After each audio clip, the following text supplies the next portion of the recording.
ইরাকের দিকে আমরা রওনা হয়ে যাব। ফজরের নামাজ পড়ি, একটু ঘুমাচ্ছন্ন অবস্থা ছিল। কাবা শরীফের পাশের একটা দেওয়ালে টেক লাগায়ে একটু একটু ঘুম ঘুম ভাব নিয়ে আমি বসেছিলাম। আমি দেখলাম আমার মাথার পাশে একজন লোক, আমার পায়ের কাছে একজন লোক।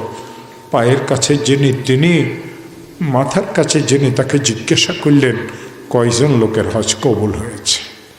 মাথার কাছে যিনি, তিনি বললেন একজন লোকের হজও কবুল হয় নাই।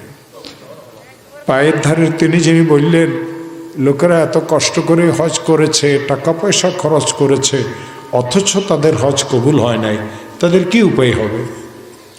মাথার কাছে যে তিনি বললেন সিরিয়াতে একজন লোক আছে, আলী বিন মুওয়াফফাক তার নাম, হজের নিয়ত করেছিলেন, কোনো কারণে হজ করতে পারেন নাই, আসতে পারেন নাই।